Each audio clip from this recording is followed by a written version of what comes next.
I was pretty excited to see this story, actually. I thought it was really cool. It's basically a good take on how Bernie's running the show right now. And he is in a lot of respects. So how so? Let's take a look at this. For months, Bernie Sanders has been making a case for a multi-trillion-dollar reform bill. He's spearheaded in the Senate. Now he's taken that case to Joe Manchin's home turf in West Virginia and is facing backlash from the mainstream media for breaching the norms of Beltway etiquette.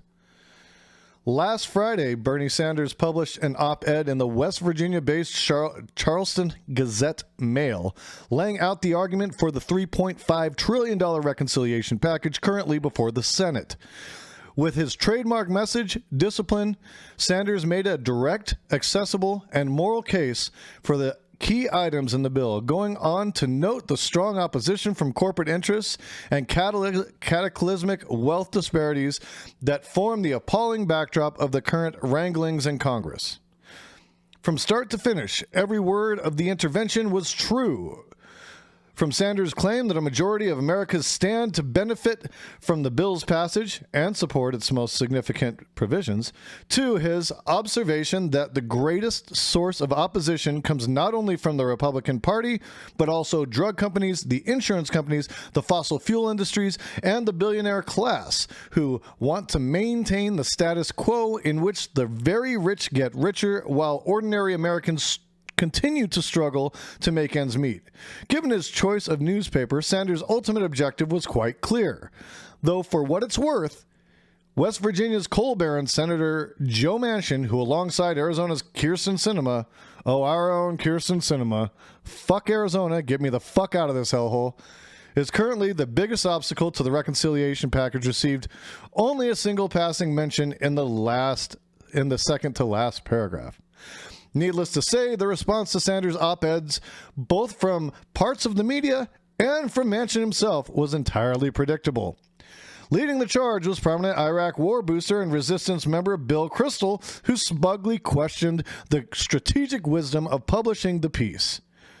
Maybe there's some brilliant strategy I don't get here, but this attempt by Vermont socialist Bernie Sanders to publicly pressure Joe Manchin through an op-ed in West Virginia paper seems at best pointless and at worst reckless and likely to backfire.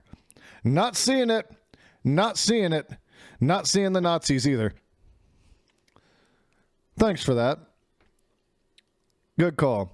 When you got Jewish moderators, it's good to have because they won't take no shit from no fucking Nazis, and I'm proud of that. Ignoring or at any rate giving only cursory attention to the actual substance of Sanders' op-ed, several outlets immediately opted to frame the exchange as an interpersonal war of words between two politicians. U.S. Senator Manchin slams Bernie Sanders in battle over Biden's spending plan, Reuters reported. Bernie Sanders wrote an op-ed to West Virginians. See Joe Manchin's fiery response, CNN. Manchin slams Sanders for newspaper opinion article amid spending debate, The Washington Post. Hey, look, the media likes blood sports too. It's not just Facebook, people. It is not just Facebook. Oh boy. It's a bit more than a bit ironic given the backlash to the comments Sanders made during a recent interview with Anderson Cooper, in which he noted the extent that the actual content of the reconciliation bill has been at best a secondary concern in much of the coverage. One of the problems we have is that millions of Americans don't know what's in the bill because, I think, Congress has not done a good job. I don't think the president has done a particularly good job, and the media, I think, has done a particularly bad job in talking about what is in this legislation. Amen, Brother Bernie. Amen. Preach. Oh, yeah. You guys are killing me, dude. I'm reading your shit. Some members of the media may balk, but the way some outlets chose to frame Sanders' Gazette-Mail op-ed very much affirmed his grievance, and it's hardly the first time the reconciliation fight has been framed as pure spectacle with the substantive political and human dimension substituted for horse race theatrics. As media critic Adam Johnson noted, earlier this month, major cable networks in particular have remained largely uninterested in the actual contents of the reconciliation package, preferring instead to wallow in a shallow progressives versus moderates melodrama that at times has failed to take even a perfunctory interest the legislative details. Particularly emblematic of this approach is one October 2nd discussion between CNN's Jake Tapper and correspondents Jeremy Diamond and Lauren Fox.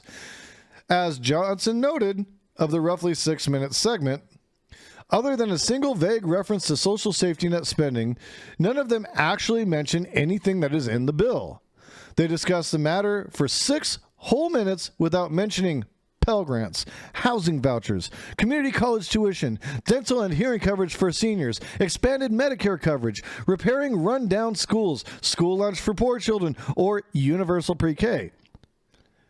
The bill is just an abstraction, a vague social program being pushed by left-wingers, the substance of which is incidental in lieu of examination of content. We get 6 minutes of horse race and speculation about the near-term political stakes and vague reference to moderates being uncomfortable with the high price tag.